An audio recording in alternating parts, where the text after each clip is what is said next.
Barcelona no es una ciudad construida sobre tierra, sino sobre los restos de quienes intentaron huir de ella. Mark lo sabía, pero lo ignoraba con la arrogancia de quien se cree dueño de su propio destino. Como restaurador de monumentos, su oficina era el cielo de piedra de la catedral, un laberinto de contrafuertes y sombras que los turistas nunca llegaban a ver. Aquella noche de noviembre, el viento siberiano siseaba entre las torres de la Seu, cortando la piel como una navaja oxidada. Mark trabajaba solo en la zona de las gárgolas del claustro. Según la leyenda, estos seres eran brujas petrificadas, castigadas por escupir maldiciones al paso de la procesión del Corpus Christi. Un cuento para niños, pensaba él, mientras limpiaba el musgo de una figura particularmente grotesca, una criatura con rostro humanoide, pero mandíbulas desencajadas y ojos que parecían seguir cada uno de sus movimientos. El terror no comenzó con un grito, sino con un detalle ínfimo. Al pasar el escalpelo por la cuenca del ojo de la gárgola, Mark sintió algo blando. No era piedra caliza. No era granito. Era una textura elástica, húmeda. Retiró la herramienta y observó una gota de un líquido espeso y negruzco que supuraba de la piedra. Se llevó el dedo al guante y olió. El hedor a hierro oxidado y vísceras descompuestas inundó sus fosas nasales, provocándole una arcada violenta. «Es solo filtración», susurró para sí mismo, aunque su mente ya le estaba traicionando. De repente, el silencio del barrio gótico se volvió absoluto.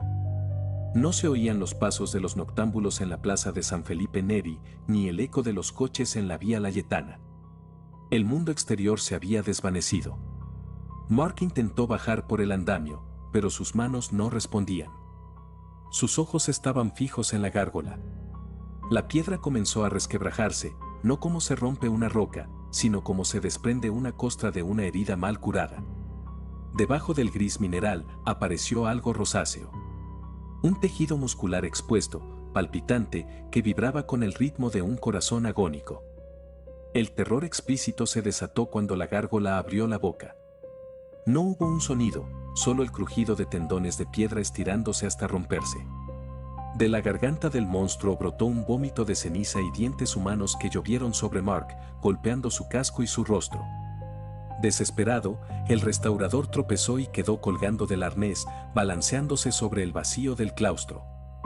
Desde las sombras de los contrafuertes, otras figuras empezaron a moverse. Las leyendas no eran advertencias morales, eran crónicas de una prisión biológica. Las brujas no estaban muertas, estaban esperando que el hambre superara al castigo. Mark vio cómo la gárgola que había estado limpiando se despegaba de su base. Sus garras, ahora de una queratina negra y afilada, se hundieron en el hormigón del andamio. La criatura se asomó sobre él. Su rostro ya no era de piedra, era una masa de piel quemada y ojos amarillentos que exudaban un odio ancestral. ¿Sabes por qué nos convirtieron en esto? La voz no venía del aire, sino de dentro de la cabeza de Mark, una intrusión telepática que se sentía como si le clavaran agujas en el cerebro. Porque el pecado de Barcelona es tan grande que necesita que alguien lo devore para que la ciudad no colapse. Y hoy, tú eres el sacrificio. La gárgola extendió una lengua bífida, cubierta de ganchos óseos, y la pasó lentamente por la mejilla de Mark, arrancando la primera capa de piel con una parsimonia quirúrgica. El dolor fue una explosión blanca en su sistema nervioso. No podía gritar porque el miedo le había colapsado la laringe. Solo podía observar cómo los otros seres de piedra descendían de las alturas, rodeándolo como buitres litúrgicos, mientras las campanas de la catedral empezaban a sonar solas, marcando el inicio de una procesión que no buscaba la bendición de Dios, sino el festín de la carne. El dolor es un idioma que Mark creía conocer, pero la lengua de la gárgola le enseñó un dialecto nuevo.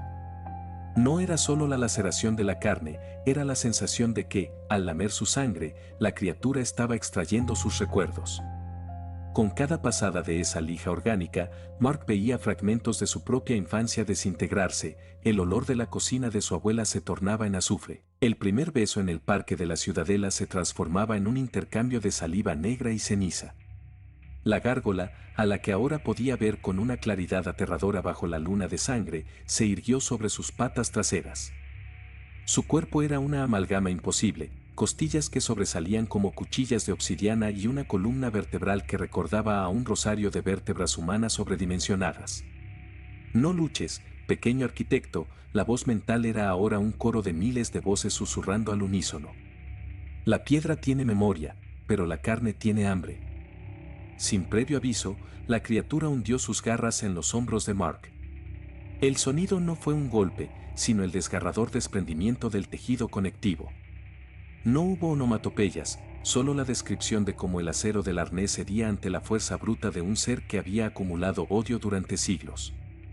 Mark fue elevado en el aire, sus pies colgando sobre el abismo del claustro, mientras la gárgola lo arrastraba hacia el interior de una de las torres laterales, un lugar donde la luz del día no había penetrado desde la Edad Media. Dentro de la torre, el aire era espeso, saturado de partículas de piel muerta y un moho que brillaba con una bioluminiscencia enfermiza. Allí, Mark vio el verdadero secreto de la Catedral de Barcelona. No era un templo, era un matadero vertical. En los nichos de las paredes, otros hombres y mujeres estaban incrustados. No estaban muertos. Sus cuerpos habían sido fusionados con las paredes mediante un proceso de calcificación forzada.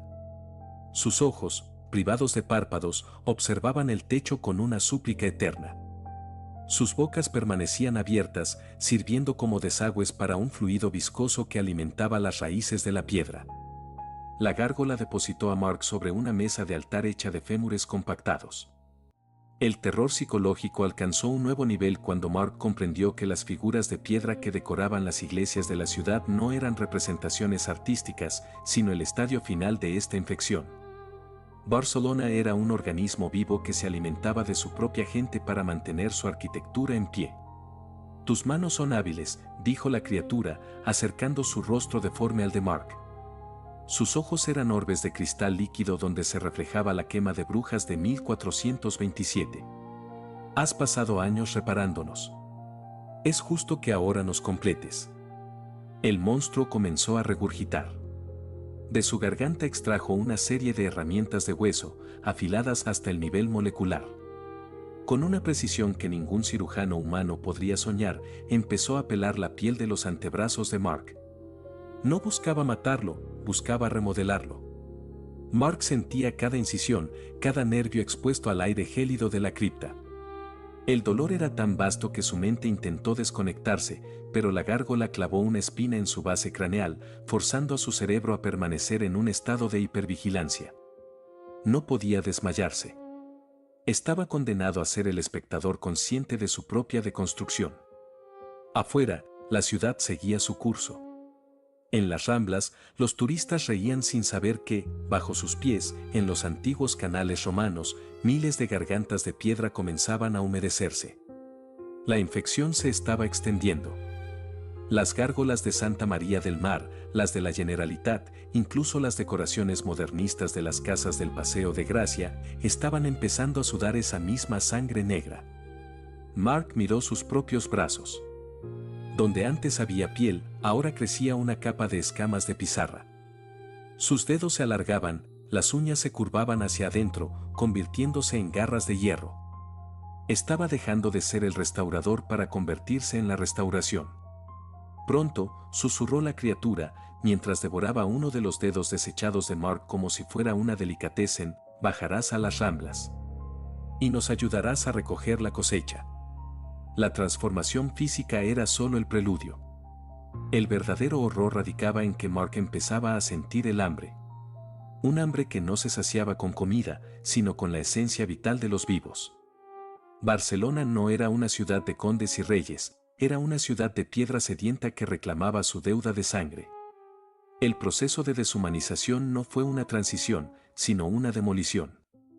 En la penumbra de la torre, el tiempo se estiró hasta perder su significado. Mark ya no era un hombre esperando la muerte, era un lienzo de carne sobre el cual la arquitectura de la ciudad estaba esculpiendo su voluntad. La gárgola, a la que Mark comenzó a identificar en su delirio como el padre de los desagües, no tenía prisa. Con la paciencia del granito, utilizó sus garras para separar el sistema nervioso de Mark de su musculatura, sin llegar a romper los hilos plateados de los nervios.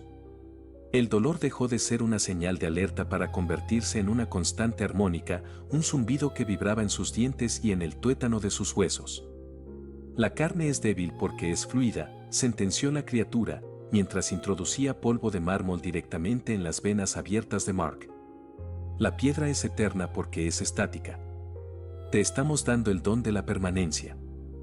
Mark observó, con una fascinación horrorizada que rozaba la locura, como sus propias extremidades eran sometidas a una alquimia macabra. El polvo de mármol, al mezclarse con su sangre, empezó a fraguar dentro de su sistema circulatorio. Sentía el avance del cemento biológico por sus arterias, una frialdad abrasadora que subía por sus piernas y bajaba por su cuello. Cada vez que su corazón latía, el esfuerzo era mayor, enviando un nodo espeso y grisáceo a sus órganos vitales. El terror se agudizó cuando Mark se dio cuenta de que no estaba solo en su agonía. La gárgola lo obligó a mirar hacia el fondo del nicho, donde los restos de un antiguo obispo, desaparecido en el siglo XVIII, aún permanecían conscientes. El hombre era un busto de piedra viva incrustado en la pared, con los ojos convertidos en dos cuarzos lechosos que supuraban una humedad fétida. «Míralo», ordenó la criatura. Él fue el último que intentó limpiarnos. Ahora es parte del soporte estructural del ábside. Su conciencia es la que mantiene el equilibrio de la bóveda. Si él deja de sufrir, la catedral cae. Mark intentó emitir un sonido, un ruego, pero su laringe ya se había calcificado. Sus cuerdas vocales eran ahora láminas de pizarra que chocaban entre sí sin producir más que un roce seco, similar al de dos lápidas frotándose. El hambre, esa nueva y voraz entidad que habitaba en su estómago, comenzó a devorar sus propios tejidos internos. Al no tener alimento externo, su cuerpo empezó a consumirse a sí mismo desde adentro, mientras la capa exterior se endurecía hasta adquirir el tono grisáceo de la muerte. La agonía alcanzó su cenit cuando la gárgola decidió ajustar su rostro. Con una precisión de grabador de lápidas, la criatura hundió sus dedos en las cuencas oculares de Mark. No lo cegó, en su lugar, estiró los párpados hacia atrás y los fijó al cráneo con grapas de plomo fundido, obligándolo a ver su propia transformación sin el alivio de la oscuridad. Luego, procedió a desencajarle la mandíbula inferior, estirándola hasta que el mentón tocó la clavícula. «Para que puedas recoger el agua del cielo», susurró el monstruo. «Para que puedas beber la culpa de los que caminan abajo». Mark sentía cómo su mente se fragmentaba. Ya no recordaba su nombre de pila, solo recordaba el peso de la piedra sobre sus hombros. Su conciencia se expandía de manera antinatural, ya no solo sentía su cuerpo, sino que empezaba a sentir los cimientos de la ciudad. Podía sentir las vibraciones del metro bajo la plaza de Cataluña como si fueran espasmos en su propia piel. Podía sentir el peso de los millones de pasos sobre las baldosas de la Rambla, cada uno de ellos como una punzada en su sistema nervioso extendido. La gárgola se acercó por última vez, esta vez no para cortar, sino para bautizar. Llenó un cuenco de piedra con el fluido negro que emanaba de su propia tráquea y lo vertió sobre la cabeza de Mark. El líquido no era frío, era ácido puro que disolvió los últimos vestigios de su identidad humana. Barcelona no se construyó con planos, Mark. Se construyó con gritos que el tiempo convirtió en silencio. Bienvenido a la base de la pirámide. Mark, o lo que quedaba de él, ya no sentía el altar de fémures bajo su espalda. Sentía que se hundía en la propia estructura de la torre. Su piel era indistinguible del muro. Sus dedos eran ahora los salientes donde las palomas se posarían al amanecer. Estaba atrapado en una parálisis absoluta, sintiendo el dolor infinito de una ciudad que se negaba a morir. Una ciudad que necesitaba que miles de Marks sostuvieran su peso mientras eran devorados vivos por la eternidad del mineral. En la penumbra, las otras figuras en las paredes empezaron a emitir un gemido mental, una frecuencia de radio hecha de desesperación pura. Mark unió su pensamiento al de ellos. No había escape. Solo había la espera de que el sol saliera para quemar sus ojos de cristal y que la lluvia llegara para lavar la sangre negra que, a partir de ahora, sería lo único que correría por sus venas de granito. La transformación física había concluido, pero la verdadera tortura apenas comenzaba. Mark ya no habitaba un cuerpo, habitaba una condena de materia inerte que, por alguna alquimia perversa, poseía una movilidad pesada y antinatural. Su primer movimiento fuera del altar de fémures fue un despliegue de atrocidad. La piedra de sus articulaciones se desgarraba para permitir el giro de las extremidades, creando una fricción que habría desmayado a cualquier ser vivo, pero que en él solo alimentaba una rabia mineral. La gárgola original, el padre de los desagües, observó cómo Mark se ponía en pie. Sus garras de pizarra arañaron el suelo de la torre, dejando surcos profundos en el mármol antiguo. El hambre ya no era una sensación en el estómago, era una vibración en sus huesos, un vacío absoluto que exigía ser llenado con la calidez del pulso ajeno. «Baja», ordenó la criatura, señalando el vacío desde lo alto de la torre. «La ciudad ha pecado hoy con su indiferencia. Ve y cobra la parte que nos corresponde». Mark no bajó por las escaleras. Se dejó caer por el hueco del campanario. El impacto contra el suelo del claustro fue seco, un golpe que habría pulverizado el fémur de un hombre, pero que en él solo produjo una vibración sorda que se propagó por los cimientos de la iglesia. Se movía a cuatro patas, con la columna vertebral arqueada como un puente de huesos rotos, deslizándose por las sombras del barrio gótico con una velocidad depredadora. Sus nuevos sentidos le permitían ver el mundo en un espectro de calor y culpa.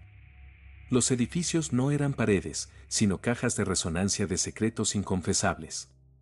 Al doblar la esquina de la calle del Obispo, divisó a su primera víctima, un hombre joven, ebrio, que orinaba contra el muro de un palacio medieval. Para Mark, aquel hombre no era una persona, era una bolsa de fluidos calientes y ruidosos que insultaba la pureza de la piedra. El ataque fue de una brutalidad técnica. Mark no saltó sobre él con un rugido, se fundió con la sombra del muro y emergió de la superficie de la pared como si el granito se hubiera vuelto líquido. Antes de que el joven pudiera cerrar su cremallera, las manos de piedra de Mark rodearon su cuello. La presión fue instantánea. No hubo tiempo para gritos, solo el chasquido de las vértebras cervicales al ser reducidas a astillas bajo la fuerza de la presión hidráulica de sus dedos. Pero la cosecha no se limitaba a matar. Mark abrió su mandíbula desencajada y hundió sus dientes de sílice en el pecho del hombre. No buscaba carne, buscaba el flujo. Con una succión violenta, empezó a extraer no solo la sangre, sino la esencia vital que mantenía el color en la piel de la víctima. Mientras bebía, Mark sintió una euforia asquerosa, los recuerdos del joven, sus deudas, sus amores triviales, sus pequeñas mentiras, inundaron su mente de piedra, dándole una energía momentánea, una chispa de calor en su pecho de mármol. El cuerpo del joven se marchitó en segundos, volviéndose gris y quebradizo, como si hubiera envejecido 100 años en un parpadeo. Cuando Mark terminó, lo que quedaba en el suelo no era un cadáver, sino una cáscara de ceniza que el viento de la noche empezó a desintegrar. Más, susurró la mente de Mark, una voz que ya no reconocía como propia. Necesitas más para que la ciudad no se agriete. Se dirigió hacia la Plaza Real, donde los ecos de la fiesta aún persistían bajo los porches. Se movía por los tejados, saltando de cornisa en cornisa con el peso de una estatua y la agilidad de un insecto. En un callejón oscuro cerca de las Ramblas, encontró a una pareja de turistas discutiendo en voz baja. Mark se dejó caer tras ellos. La mujer se giró al sentir el aire frío que emanaba del cuerpo del monstruo, pero sus ojos solo vieron una estatua grotesca que no debería estar allí. Antes de que pudiera procesar la anomalía, Mark extendió sus garras y le abrió el abdomen con un movimiento quirúrgico. Las entrañas de la mujer cayeron al pavimento, pero no hubo sangre roja. El contacto con la piel de Mark convertía el líquido vital en esa brea negra y espesa que alimentaba a las gárgolas. El hombre intentó correr, pero Mark clavó su garra en el asfalto, provocando que una raíz de piedra brotara del suelo y le empalara el pie. La agonía del hombre fue música para los oídos de granito de Mark. Se acercó lentamente, disfrutando del terror psicológico de ver cómo su víctima comprendía que la arquitectura misma de Barcelona se había vuelto en su contra. Con una paciencia aprendida de los siglos de estatismo, Mark comenzó a desmembrar al hombre, no para alimentarse, sino para decorar el callejón. Colgó los miembros de los ganchos de hierro de un antiguo balcón, creando una composición de carne y metal que recordaba a las decoraciones más oscuras de la Sagrada Familia. Mientras lo hacía, sintió que su propia piel de piedra se volvía más dura, más brillante. La cosecha estaba siendo fructífera. Pero en el fondo de su conciencia, en ese pequeño rincón que aún recordaba ser humano, Mark sintió un estremecimiento de horror al darse cuenta de algo: no estaba matando por orden de la gárgola. Estaba matando porque le gustaba. Estaba matando porque el odio de la piedra hacia la carne era la única emoción que le quedaba. Desde lo alto de la catedral, el padre de los desagües observaba la carnicería a través de los ojos de Mark y sonreía con su boca de ceniza. La ciudad estaba satisfecha. Por ahora. El hambre de Mark no era una necesidad física, era una gravedad ontológica.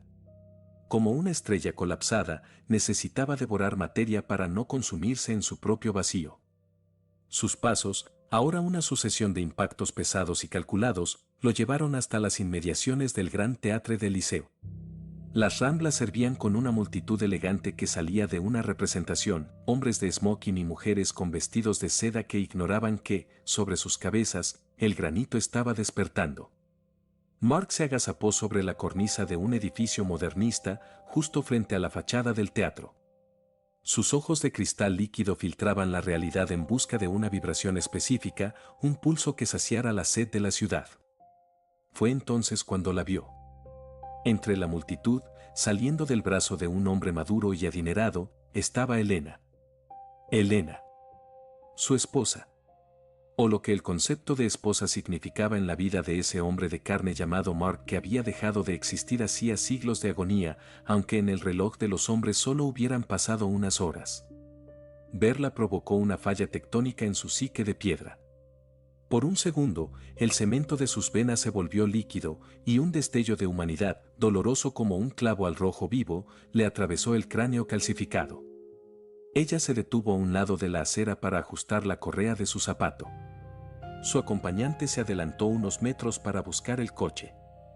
Era la oportunidad perfecta. El hambre de la piedra rugió en los oídos de Mark, exigiéndole que saltara, que drenara esa calidez que una vez le perteneció. Mark descendió por la fachada del edificio opuesto, clavando sus garras en los adornos de hierro forjado. No emitió un solo sonido, se movía como una mancha de aceite negro sobre un lienzo oscuro. Cuando Elena se incorporó, se encontró sola en la penumbra de un callejón lateral que daba a la calle de San Pau. Él emergió de las sombras. No era el Mark que ella recordaba. Era una pesadilla de 2 metros de altura, con la piel del color de la ceniza húmeda y la mandíbula desencajada en una mueca de agonía perpetua.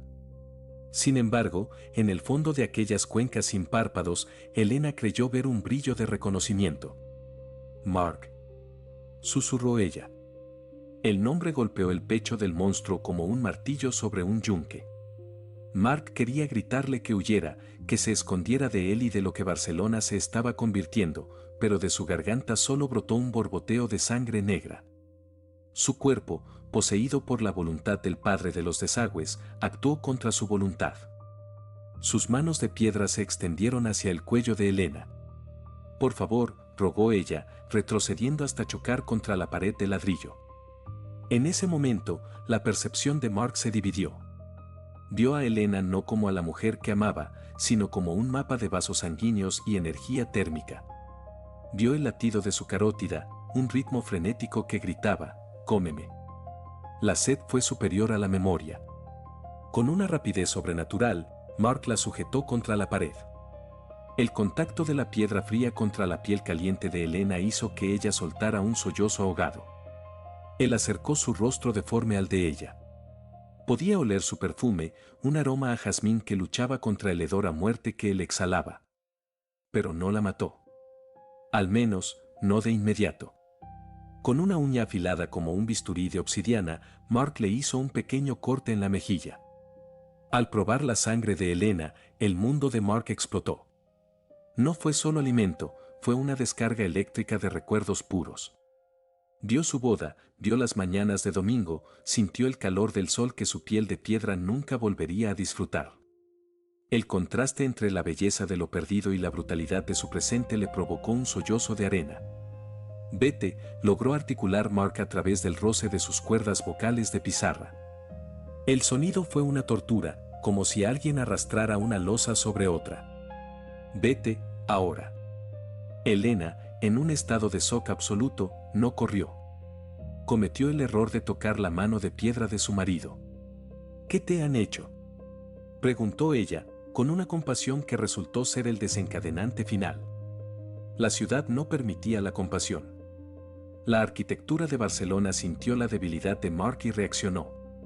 Desde las sombras del callejón, las gárgolas que decoraban el edificio vecino empezaron a desprenderse de las paredes. 3 figuras aladas, más antiguas y crueles que Mark, aterrizaron rodeándolos. No venían a ayudarlo, venían a corregir la anomalía. Si no te alimentas de ella, dijeron las voces en su cabeza, nosotros nos alimentaremos de ambos. La piedra no perdona el sentimentalismo de la carne. Mark se interpuso entre las gárgolas y Elena. Por primera vez desde su transformación, sintió una chispa de voluntad propia, una rebelión de granito contra la cantera de la que había nacido. Pero el precio de proteger a un ser humano siendo un monstruo es el horror absoluto. Para salvar a Elena del destino de ser drenada viva, Mark comprendió que debía mostrarle la verdad de su nueva naturaleza. Se giró hacia ella y, con un movimiento violento, se desgarró la piel del pecho, mostrando el corazón de mármol que latía con un ritmo negro en su interior. Ya no hay Mark, dijo, mientras una de las otras gárgolas hundía sus garras en su espalda. Solo queda el hambre. La compasión de Elena no era el fruto de la inocencia, sino el resultado de una familiaridad macabra. Mientras las gárgolas acechaban en la periferia de la luz, proyectando sombras alargadas sobre el asfalto del callejón, ella no retrocedió con el pavor de una víctima común. Su mano, pequeña y de piel translúcida, no tembló al recorrer la superficie rugosa de la mejilla de Mark. El terror psicológico dio un giro violento cuando Mark, a través de sus sentidos de piedra, detectó algo que antes le había pasado desapercibido. El pulso de Elena no era el de una presa aterrorizada. Su corazón latía con una cadencia lenta, rítmica, casi fúnebre. Lo siento, Mark, susurró ella, y su voz no contenía tristeza, sino una resignación ancestral. No deberías haber sido tú el restaurador. Deberías haberte quedado en la oficina, lejos de las grietas. Elena llevó su mano al escote de su vestido de seda y tiró de una cadena de oro que Mark nunca le había visto. En el extremo colgaba un amuleto tallado en una piedra que no era de este mundo, un fragmento de basalto negro que parecía absorber la poca luz que quedaba en el callejón. Al contacto con el aire, el colgante empezó a emitir un calor que Mark sintió como una quemadura en sus nervios de pizarra. Las 3 gárgolas que rodeaban a la pareja, seres que hasta hace un momento destilaban un hambre asesina, se detuvieron en seco. Sus cuerpos de piedra se tensaron y, en un acto de sumisión absoluta, doblaron sus articulaciones crujientes hasta hincar las rodillas en el suelo. ¿Qué es esto?, logró articular Mark, sintiendo como su propia voluntad era subyugada por la presencia de ese pequeño objeto. Mi familia lleva protegiendo los cimientos de Barcelona desde antes de que se pusiera la primera piedra de la catedral, explicó Elena, caminando hacia él con una autoridad gélida. Somos los custodios de la cantera. Nosotros elegimos quienes se convierten en guardianes y quienes sirven simplemente de argamasa. El horror explícito regresó con una revelación física. Elena se desabrochó el guante de seda de su mano izquierda. Al retirarlo, Mark vio que su piel no era carne. Desde la punta de los dedos hasta el codo, el brazo de Elena era de una porcelana negra pulida, veteada con finas líneas rojas que palpitaban como capilares de rubí. No era una prótesis, era una transformación parcial, un tributo pagado por su linaje para mantener el control sobre los monstruos. Ella se acercó al pecho desgarrado de Mark y, sin dudarlo, introdujo sus dedos de porcelana en la cavidad abierta donde latía su corazón de mármol. El dolor no fue físico, fue una violación de su alma. Elena estaba leyendo su estructura, buscando las fallas en su petrificación. Te han transformado con demasiada prisa, dijo ella, con una nota de decepción profesional. El padre de los desagües es impaciente. Ha dejado demasiada humanidad en ti, y la humanidad es una impureza que debilita el granito. Mark intentó apartarla, pero su cuerpo no obedecía. Estaba anclado al suelo por la vibración del amuleto. Vio cómo la piel de la cara de Elena empezaba a tensarse, volviéndose brillante y dura como el mármol de Carrara. Su belleza se transformaba en una máscara fúnebre, hermosa pero carente de cualquier rastro de piedad. Yo no quería que fueras uno de ellos, Mark. Quería que fueras el siguiente custodio a mi lado, continuó ella, mientras sus dedos apretaban su corazón mineral. Pero ahora que la piedra te ha reclamado, solo sirves para una cosa, para hacer el sacrificio que apacigüe la sed de las alcantarillas. Esta noche no ha habido suficiente sangre negra. La ciudad exige un festín mayor para no despertar del todo. Elena se giró hacia las gárgolas que esperaban de rodillas y, con un gesto imperioso de su mano de porcelana, señaló a su propio marido. «Devoradlo», ordenó con una voz que ya no era humana, sino el eco de una montaña derrumbándose. «Extraed la impureza de su carne restante. Que solo quede el mineral puro para los cimientos del Liceo». El terror psicológico alcanzó su punto de quiebre. Mark comprendió que el monstruo no era él, ni las gárgolas que se abalanzaron sobre él con las fauces abiertas. El verdadero monstruo era la mujer que había amado, el sistema que sostenía la ciudad y el destino inevitable de una Barcelona que se alimentaba de la traición de sus propios hijos.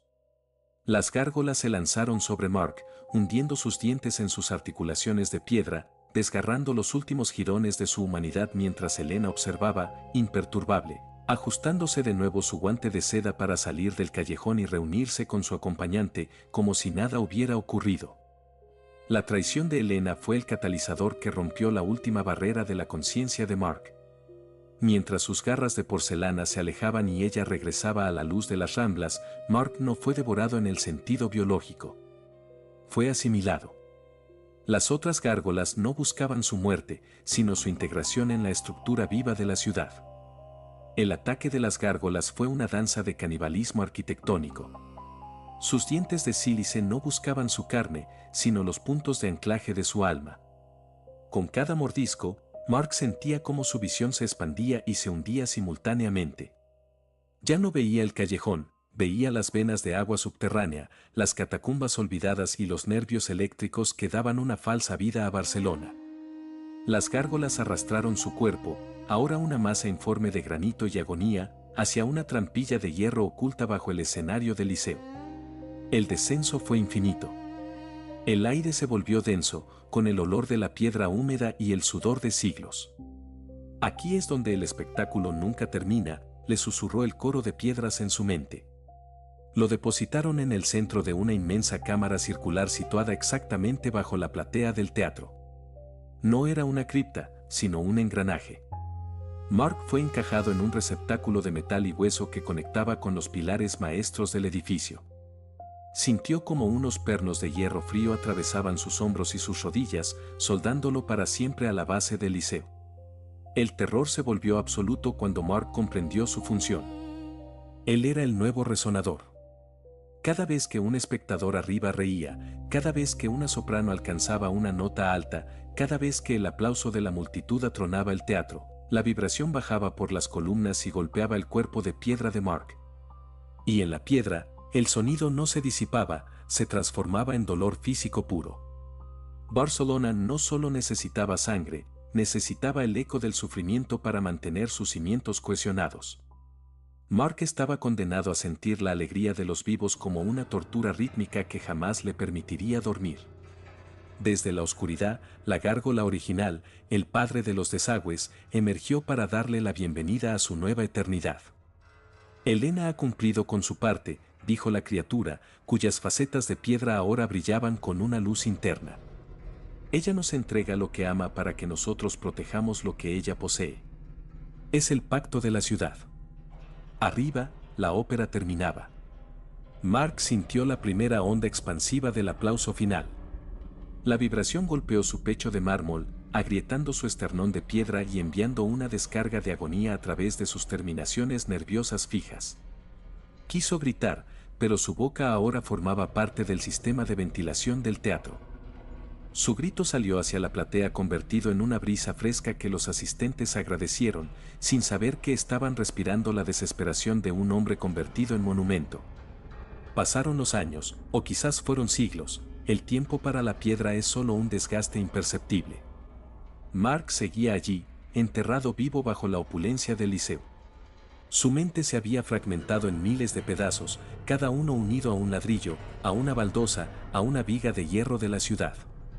Una noche, sintió un paso familiar sobre el suelo del escenario.